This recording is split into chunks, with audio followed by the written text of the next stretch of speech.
یزمان کے علاقے ہیڈ راجکا کی حدود میں پانی کے تنازع کا معاملہ سامنے آیا ہے۔ ایک غریب کسان نے الزام عائد کیا، ایک بااثر زمیندار نے اس کی زمین کو جانے والا پانی بند کر دیا ہے، جس کے باعث اس کی فصل تباہ ہو گئی۔ متاثرہ کسان کا کہنا ہے کہ پانی بند ہونے کی وجہ سے اس کی کھڑی فصل تباہ ہو گئی، جبکہ اس نے متعلقہ حکام سے فوری نوٹس لینے اور نقصان فصل کی بھرپائی کا مطالبہ کیا ہے۔ آئیے جانتے ہیں متاثرین سے کہ اس معاملے میں ان کا کیا کہنا ہے۔ جی بھجن کیا معاملہ ہے؟ بسم اللہ الرحمن الرحیم۔ السلام علیکم ورحمۃ اللہ وبرکاتہ۔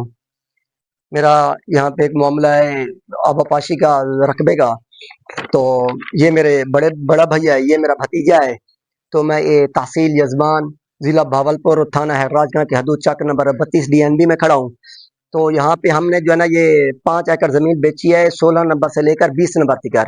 چودھری محمد اشرف صدر الدین نے لیا ہے۔ اب آگے اس کا بیٹا ہے عدنان اشرف، وہ بڑے بھائی کو بار بار ہراساں کر رہا ہے کہ آپ یہ زمین بھی مجھے چھوڑ دیں اور مجھے جو نا آپ اس زمین کو چھوڑ کے چلے جائیں، بلکہ اس پہ ہمیں یہ ستاتا ہے کہ یہ ہمارے پاس کھال ہے جو اس نے اس اسٹام میں DSP کے دفتر میں مجھے یہ تحریر میں لکھ کر دیا تھا کہ میں اس کھال پر 25 نمبر پر پانی آپ کو دینے کا پابند ہوں گا۔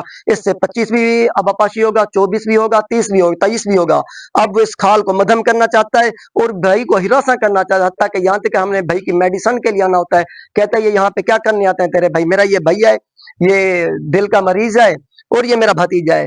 میں یہ اعلیٰ حضرات سے، DPO RPO سے، ایکسین بھاولپور سے میں گزارش کرتا ہوں کہ ہم اس چھوٹے سے بچے کو کیا سکھائیں جو مدرسے میں تعلیم حاصل کر رہا ہے؟ کیا اس کے ہاتھ میں ہم ہتھیار دیں یا بچے کے ہاتھ میں سپرے دے کر ماں باپ کو سپرے پلوائیں، زہر پلوائیں کہ یہ عدنان اشرف کی وجہ سے یہ خودکشی کر کے مر جائیں، یہ ہتھیار اٹھا کے اس کے سامنے مقابلہ کریں؟ میری اعلیٰ حضرات سے حکام ہے کہ لہٰذا مہربانی کریں، ہماری مدد کریں، اور ہم میرٹ چاہتے ہیں، ہم یہ نہیں کہ ہم ڈنڈی مارنا، جو میرٹ بنتا ہے ہمیں میرٹ پہ فیصلہ دیا جائے۔